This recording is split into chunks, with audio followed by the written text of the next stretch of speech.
अमावस्या आने वाली है, करें एक छोटा सा उपाय, आपका जीवन बदल जाएगा। यह एक छोटे छोटे से जो उपाय हैं वह आपका जीवन सरल कर देते हैं। श्राद्ध का महीना चल रहा है, अपने पितरों की विदाई करने का सबसे अच्छा जो समय होता है वह अमावस्या के दिन होता है।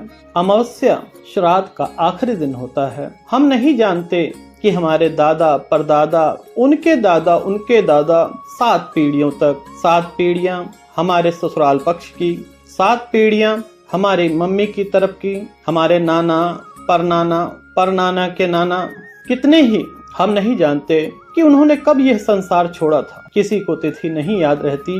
आप भूल गए हैं, और भूल तो हो ही सकती है कि 7 पीढ़ियों का बायोडेटा कौन रख सकता है।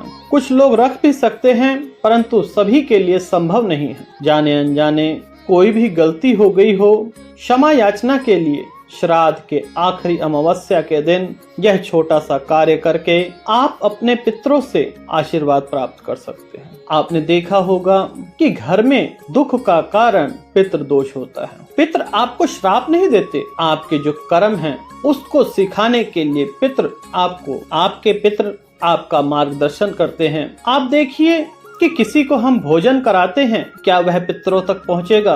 नहीं पहुंचेगा। परंतु जब हम श्रद्धा भावना से जिस भी मनुष्य को, किसी निर्धन को जब मदद करते हैं, तो वह जो आशीर्वाद देते हैं उस आशीर्वाद को हमारे पितृ कई गुना में बदल देते हैं। मान लीजिए कि हमने 1 रुपया कमाया, उस आशीर्वाद से उसे 100 रुपए बनाने का कार्य जो है वह हमारे पितृ जो यह संसार छोड़कर जा चुके हैं उनके लिए एक छोटा सा कार्य करेंगे तो संपूर्ण जीवन आपका खुशियों से भरा रहेगा। श्राद्ध के यह जो 16 दिन होते हैं यह बहुत महत्वपूर्ण होते हैं। गणेश भगवान जाते हैं, गणेश भगवान के जाने से हम बहुत कुछ सीख सकते हैं कि गणेश भगवान कितने आज्ञाकारी थे और संपूर्ण जीवन उन्होंने कैलाश पर ही बिता दिया। यह कथा लंबी हो जाएगी, इसका विवरण अगली कथा में करेंगे। परंतु हिंदू शास्त्रों में गणेश भगवान जाते हैं। यह 16 दिन हम अपने पितरों को, अपने देवताओं को याद करते हैं। आगे नवरात्रे शुरू हो जाते हैं, नई रातें शुरू हो जाती हैं, नया जीवन शुरू हो जाता है। फिर दशहरा आता है। दशहरे का अर्थ होता है जितनी आपके अंदर बुराइयां हैं उनका नाश कीजिए। असली दशहरा तब होगा, थोड़े दिन बाद करवा चौथ पड़ेगा, उसके पश्चात दीपावली पड़ेगी, फिर छठ पड़ेगा। हिंदू शास्त्रों में जीवन जीने का एक अलग ही ढंग है, अंतरात्मा को खुशियों से भर देता है।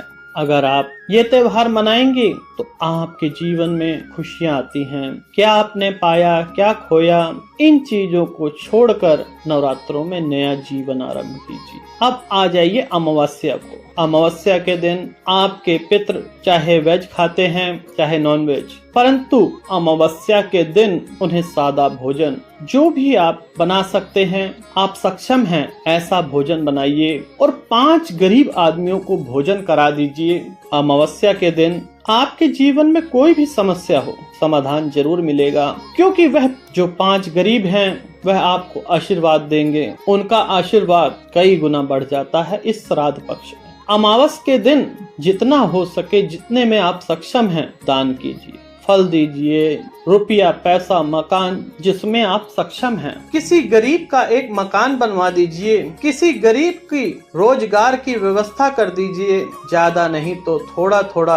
अगर आप बिल्कुल निर्धन हैं तो 5 गरीबों को 5 केला ही दान कर दीजिए। जिसमें आप प्रसन्न हैं आप इच्छा से दान कीजिए। आपके घर परिवार में सुख शांति समृद्धि का वास होगा। घर में कोई समस्या नहीं होगी। कोई भी बीमारी हो आपके घर में, इस अमावस्या पे आप एक छोटा सा उपाय कर देखें, आपका जीवन बदल जाएगा। इस अमावस्या पर थोड़ा थोड़ा करके दान दीजिए। जितने में सक्षम है उतने भोजन कराइए। अगर सक्षम है तो बड़ा सा लंगर लगवाएं, मंदिर में दान करें। जितना दान करेंगे धन उतना ही बढ़ता है। और आने वाली अमावस्या के दिन अगर आपके कुंडली में पितृदोष है, अमावस्या के दिन 9 ब्राह्मणों को कुछ ना कुछ रुपया जितने में सक्षम है उतना दान कीजिए। पितृ दोष भी दूर हो जाएगा। और अगर यह कार्य गया जी में करते हैं तो पितरों को मुक्ति मिल जाएगी और आपके घर में सुख शांति समृद्धि का वास हो।